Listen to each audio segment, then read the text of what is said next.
la solitude, elle vient que tu te distances un petit peu de toute ta vie sociale pour te concentrer sur ton projet, puis que tu veux t'investir à 100%. Puis je pense que cette solitude-là, à un moment donné, t'es comme, mais je suis vraiment seul au monde.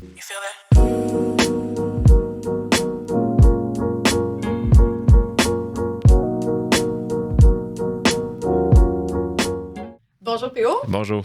Merci de prendre le temps pour ce podcast. Ça me fait vraiment plaisir. Merci vraiment. Fait que, écoute, on commence ça de façon très sec. Tu es l'emblème, tu es la personne qui est derrière Fireburns. En fait, on est deux. Okay. On est deux associés, Frank et moi. Mais l'emblème, c'est Barney, le chien sur les étiquettes. Hein? Oui. Le chien, d'où le nom vient Fireburns, parce que son nom c'est Barney, et son surnom, c'est Barnes. C'était son surnom. Je dis c'était parce que Barney est décédé il y a quelques semaines. Après une dizaine d'années, après 10 ans, Barney est décédé. Mais depuis 1 an, on a un nouveau président, Barney Junior. Pourquoi, en fait, tu me disais ça, que tu étais là? C'est qu'en entrepreneuriat, on commence dans des entreprises qui sont des fois plus petites, puis qu'on a tous ce rêve-là d'être une marque reconnue, d'être quelqu'un. Et toi, en fait, tu as réussi. Je dirais, réussir, j'ai beaucoup de misère à l'accepter. Hein? Je travaille vraiment fort là-dessus avec ma coach de l'école. Parce que pour moi, réussir, c'est j'ai un objectif, OK, précis. Puis pour moi, ça va être ça. Mais c'est bien de dire quand même, parce que la marque réussit à passer les années. Quand on a commencé Fireburns, on louait le sous-sol d'un resto. OK? On a commencé comme ça. Donc, on a commencé à louer le sous-sol d'un resto chez Bob au Lac-Beauport. Donc, le soir, on allait faire des sauces, on les embouteillait à la main et le lendemain, on allait les vendre. Donc, épicerie par épicerie. Vous aviez quel âge? J'avais 33. Okay. 33 ans. Et oui, donc ça fait 8 ans. On a commencé vraiment doucement parce que nous, l'objectif, c'était démocratiser le monde de la sauce piquante et le rendre accessible à tous. Ça a commencé comme ça, Fireburns, en 2015 avec la sauce piquante parce qu'on voulait être le prochain Tabasco. Donc, pour arriver à ça, il fallait avoir des grands... Tu sais, j'ai tout le temps pour m'en dire qu'il faut viser grand dans la vie. Moi, Puis la vision de l'entreprise, c'est la vision mission-valeur. La vision, c'est un jour, on sera partout sur la planète. Donc, pour arriver à ça, il faut commencer quand même à quelque part. Puis nous autres, on a commencé comme ça. On a passé à travers toutes les étapes possibles du démarchage pour faire connaître la marque, de la faire goûter, puis que ça devienne une culture aussi, que les gens se retrouvent à travers la marque, la consomment à tous les jours. Il y en a qui consomment ça à tous les jours. Puis nous, ce qu'on voulait, c'est vraiment que les gens découvrent une nouvelle façon de manger épicé. Là, on focus beaucoup sur le épicé. Fireburns, ce n'est pas juste ça maintenant. On en reviendra. C'est vraiment une grande famille de produits. Donc, on voulait que les gens découvrent une nouvelle façon de manger épicé. Donc, pour ça, il fallait offrir fallait trouver pourquoi, quand, qu'est-ce que les gens aimaient. Moi, ce que j'aimais faire au début, j'aimais ça aller me promener dans les allées d'épicerie. Puis je regardais les gens acheter. Je passais des heures à faire ça, dans les tout débuts. Même avant de commencer, je regardais comment que les gens achetaient. De quelle façon? Pourquoi ils allaient là, à quelle place dans le planogramme? Comment ils achetaient leur sauce? Fait que ça m'a permis de voir un peu qui fait quoi, qui achète quoi, de quelle façon. Donc, c'est vraiment intéressant. Mais là, ça m'amène à penser, en fait. J'ai-tu répondu à la question? Ça, c'est un de mes gros défauts. Je m'en vais à gauche et à droite. Des fois, je ne réponds pas aux questions. Moi, je te suis. Parfait. Pas de problème. Mais ça m'apporte une question parce qu'on parle beaucoup en entrepreneuriat de bien connaître son client, de faire beaucoup d'entrevues exploratoires, de s'assurer que... Et moi, je suis convaincue du bienfait de ça. Est-ce que tu as l'impression que, justement, ta passion pour un peu comprendre qui va être ton client, qui seraient les personnes qui achètent, comprendre son comportement, c'est ça qui a fait en sorte que tu as pu un peu émerger parce que le monde des sauces, on s'entend, là, c'est large, là. Est-ce que c'est ça, tu penses, qui a fait la différence? Je pense qu'il y a 2 choses qui ont fait la différence. C'est que on s'est dit que ici, là, je suis pas mal sûr que tout le monde ici a une Tabasco dans son garde-manger. Donc, puis quand je fais des conférences, c'est la première question que je pose. Qui a une Tabasco dans son garde-manger? 99% des gens en ont une. Donc, je me suis dit, OK, le public cible, c'est ça. Donc, il y a une possibilité d'être partout. Ouais. Mais Tabasco, ils ont développé une culture parce que dans la recette classique du Bloody Caesar, tu mets 3 gouttes de Tabasco. Donc, Les gens pensent à Bloody Caesar, pensent à Tabasco. Lorsque c'est des huîtres, pensent à Tabasco. Donc, nous, on s'est dit, OK, il y a de la Tabasco partout. Parfait. Ça, on prend ça, c'est canné. Donc, il y a un marché. Pour en arriver là, on s'est dit, qu'est-ce qu'on peut faire pour arriver à faire un produit où ce que les gens vont convertir d'un à l'autre? Oui. Donc, on est habitué que la Tabasco, c'est piquant. Les gens, ils ont cette idée-là en tête. Donc, on s'est dit qu'on va faire un produit avec une saveur à l'intérieur. En regardant les gens consommer, puis en faisant des dégustations la fin de semaine, parce qu'on a fait des dégustations à tous les week-ends pendant 2 ans de temps dans des IGA partout au Québec. Wow. On a fait ça à tous les week-ends pour savoir qui allait acheter le produit. Mais en même temps, on se disait, il y a de la Tabasco partout. Fait qui va acheter quoi? Ben, il y a une possibilité que ce soit monsieur et madame tout le monde. Fait au début, notre mission d'entreprise, c'était démocratiser le monde de la sauce piquante et le rendre accessible à tous. Maintenant, c'est produire des sauces piquantes, épices, sauce barbecue et condiments de qualité supérieure et le rendre accessible à tous. Donc, un produit accessible, un prix accessible, de qualité supérieure. OK. Fait que c'est de cette façon-là qu'on a un peu analysé au début notre marché. C'est en faisant des essais et erreurs, bien sûr. Oui. Et en parlant directement aux consommateurs. Parce qu'au début, si tu fais des démos, des dégustations, les gens te parlent, te donnent un feedback. Fait que tu le sais, tu ramasses du data de cette façon-là. Fait que c'est comme ça qu'on a commencé. Mais là, si je suis en train d'analyser un peu, et quelqu'un qui donc veut concurrencer Tabasco, tu vas passer toutes les fins de semaine dans des IGA. Vous avez développé vos recettes dans le sous-sol. Est-ce que tu dors à un moment donné? Les premières années, non. OK. Non. C'est drôle parce que dans ma carrière, au début, je pense que tout est une question de gestion des attentes. OK?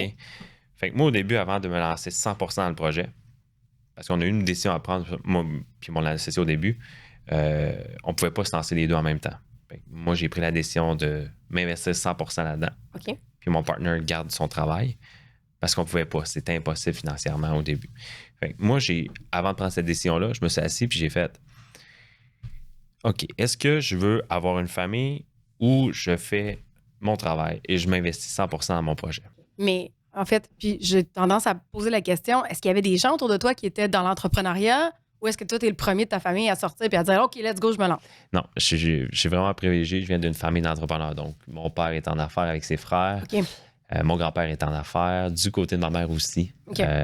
Ses frères, son frère est en affaires. Son oncle a déjà été en affaires à ma mère. Donc, tu sais, j'ai toujours baigné dans cet environnement-là, à m'intéresser à l'entrepreneuriat. Je me souviens très jeune, mes voisins au chalet, c'était des entrepreneurs, puis je m'allais m'asseoir avec eux autres, même s'ils étaient plus vieux, puis je leur posais, j'étais tout jeune, j'avais 10 ans, puis je leur posais des questions là, sur leur entreprise, puis je m'intéressais à ça. J'ai tout le temps été passionné de ça. Fait que eux, est-ce qu'ils t'ont encouragé à poursuivre ton rêve, à dire let's go? Parce que des familles qui seraient peut-être un peu moins entrepreneurs, un peu plus fonctionnaires, auraient peut-être tendance à décourager les gens de se lancer dans l'entrepreneuriat en disant mais là, tu n'auras pas de fonds de pension, tu n'auras pas parce que dans l'entrepreneuriat, c'est un peu ça. Je peux pas dire décourager. OK. Parce que. Mais là, il faut se rapporter. 2015, on recule en arrière en 2015. Là. La sauce piquante, ça n'existe pas, là. Il n'y en a pas de sauce piquante. Il y a Tabasco, Sriracha, Red Hot, puis c'est tout. Moi, quand je suis arrivé, je me rappelle, c'est un souper de famille, c'était le 21 juillet. Je pense qu'on venait de s'incorporer. C'est le 21 juillet 2015. On s'est incorporé le lendemain. J'ai été au chalet. Je pense qu'on faisait un souper familial. Puis là, c'est là que je l'ai annoncé à ma famille.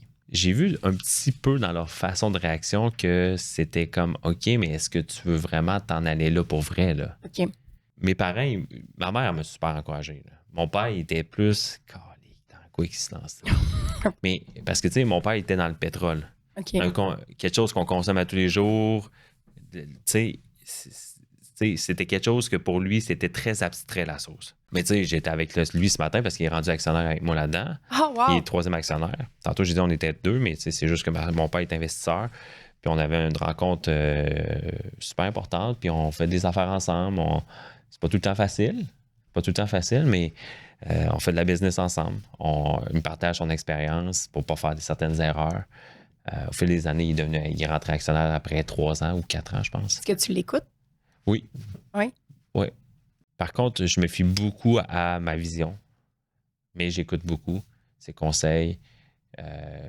En toute humilité, il y a beaucoup de choses, beaucoup d'erreurs qu'on aurait pu faire qui auraient coûté beaucoup d'argent si on ne l'avait pas écouté. OK. Mais c'est important de bien s'entourer de mentors. OK. Moi, c'est quelque chose que je préconise. Oui, j'ai mon père comme mentor, mais j'ai d'autres personnes. Puis j'ai cogné à leur porte. Hey, j'ai besoin que tu me donnes un coup de main. Est-ce que ça t'intéresse de m'aider dans ma croissance? Voici mon projet. Ces gens-là, ils n'iront pas te voir, là. Hey, as-tu besoin d'aide? Mais si tu vises une personne, exemple, tu veux parler, tu vas avoir comme mentor telle personne, X. Un entrepreneur que t'admire. Gêne-toi pas pour l'appeler à son bureau 20, 30, 40 fois pour réussir à le rejoindre. Si tu veux vraiment cette personne-là qui t'aide, à un moment donné, tu vas réussir à y parler. Elle va t'aider. Puis, en fait, parce que là, je pense aussi à tout ce qui est en arrière. Quand on développe une sauce, on a les ingrédients, ça prend en même temps propriété intellectuelle, probablement des brevets, des trucs comme ça. Puis, il a fallu que tu te fasses aider parce qu'à un moment donné, tu peux pas non plus, tu n'avais probablement pas tout ce savoir-là quand tu as commencé. Non. Puis justement, est-ce qu'il y a des moments où tu t'es senti paralysé, un peu, tu sais pas quoi faire, face à un mur en disant là, je sais pas où m'en aller? Je te dirais les premières années, non, parce que tu vis tellement avec le sentiment que tu vas tout perdre là, à tous les jours. Là. Parce que les premières années, tu vis avec le sentiment de survie. Puis je trouve que ce sentiment-là, au début, il est le fun, il est challengeant, c'est un thrill. Tu sais, au début, tu as besoin d'un avocat, tu connais quelqu'un, peux-tu me référer quelqu'un pour faire ta convention d'actionnaire? OK, je ne pourrai pas te payer. Moi, je m'en souviens, j'avais dit à Brian, mon avocat, je dis, je peux pas te payer. Là. C'est impossible, j'ai pas d'argent pour te payer, mais j'ai besoin d'une convention d'actionnaire. Pas de problème, je vais t'aider. OK. Et on a fait une cédule de paiement. Fait qu'on on l'a payé. Mais tu sais, on lui a dit du départ, je peux pas te payer. Mais voici mon projet, est-ce que tu crois? Oui, parfait, go, on part. Fait qu'il nous a fait une convention d'actionnaire, qu'on l'a payé sur quelques mois. OK. Fait que, moi, je pense qu'il faut pas avoir peur de demander de l'aide puis de trouver des solutions. Puis, on en discutait avant, justement, ça peut être un problème parce que la solitude en entrepreneuriat ou le fait de se sentir un peu tout seul face avec tous ces grands problèmes-là, des problèmes qui sont des fois trop gros pour soi-même, puis on aurait besoin d'une équipe justement pour y penser. C'est encore un sujet, est-ce que tu pourrais dire qu'il est tabou en entrepreneuriat, l'espèce de solitude? 100% tabou. OK. Je pense que ça peut être vu comme un échec, la solitude entrepreneuriale, pour certains, à mon avis. Parce que tu te dis, voyons, j'ai un super beau produit, j'ai un beau projet, puis là, tu n'as pas d'employé pour le faire, il faut que ce soit toi, tu travailles tard le soir, tu n'as pas de temps pour faire des activités, tu n'as plus de vie sociale. Là, tes amis, tu dis tout le temps non, tes amis t'appellent plus. Oui. Là, tu fais, OK, mais c'est où que je m'en vais avec ça? Puis là, tu veux tellement réussir que tu veux t'investir parce qu'à un moment donné, il faut que tu dormes. Hein? On s'entend.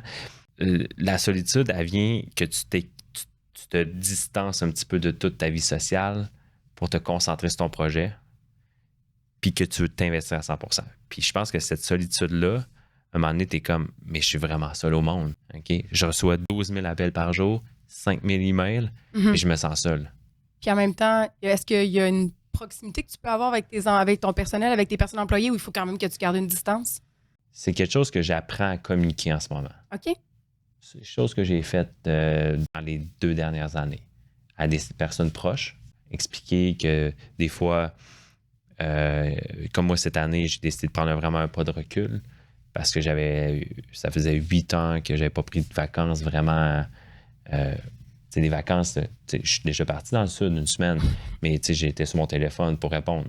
Mais cette année, j'ai décidé de prendre 3 semaines de recul où que je me suis sorti complètement d'entreprise pour pouvoir me reposer. As-tu l'impression de te sentir essentiel à ton entreprise ou c'est un peu le pas de recul que tu essaies de prendre, de te sortir pour que tu n'aies plus cette impression-là? C'est l'impression que ça laisse paraître, oui. Mais c'est ce que moi, je veux pas.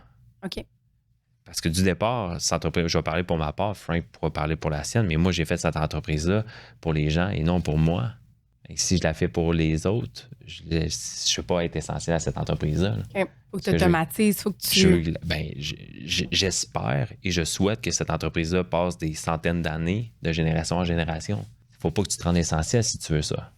Effectivement. Mais tu tiens tellement à cœur ton projet, des fois, c'est difficile de laisser gérer tes équipes. Puis ça, j'ai vraiment communiqué dernièrement à un de nos directeurs, c'est que j'apprends maintenant j'ai un nouveau rôle dans l'entreprise. C'est difficile. C'est de la confiance. C'est de la confiance, mais en même temps, c'est pas quelque chose qui est facile. Ben non, c'est ça. C'est extrêmement dur. Puis je l'ai communiqué dans une rencontre. J'ai dit, moi, je suis en train d'apprendre un nouveau travail. Mm-hmm. Fait qu'il faut comprendre que je peux faire des erreurs, moi aussi. Mais je terminerai avec une question. Allez-y. Il y a tellement de nouveaux entrepreneurs de tout âge. Là, ça n'a pas besoin. Il y en a des nouveaux entrepreneurs qui ont 65 ans et c'est merveilleux de voir que l'entrepreneuriat n'a pas d'âge, mais qui commencent et qui ont ces ambitions-là d'être une grande marque, d'être reconnu, d'être ci, d'être ça. Tu leur dis quoi à eux qui ont ce rêve-là? J'aime beaucoup ta question. Puis c'est ce que je leur dis tout le temps. Ben, ce que je dis des fois en conférence, c'est tu as un projet, là, go. Parce qu'on se dit tout le temps qu'on a du temps. Hein?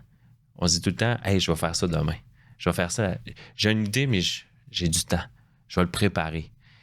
Moi, je considère que ça, c'est une belle fenêtre qu'on perd. Tu as une idée, commence-là. OK, oui, OK, il y a des contraintes, je comprends. Il va toujours avoir des contraintes, peu importe le temps où que tu vas être dans ta vie. Commence maintenant ton projet. Puis il faut être patient. Parce que Fireburn, c'est pas bâti en un an. Là. Ça s'est bâti sur plusieurs années. Ça fait 8 ans. On va dire que c'est vraiment jeune. Je suis d'accord avec toi. Cette culture-là, ce nom-là, il a pris beaucoup d'ampleur et de crédibilité au fil du temps. J'en suis très fier. Mais il faut prendre le temps.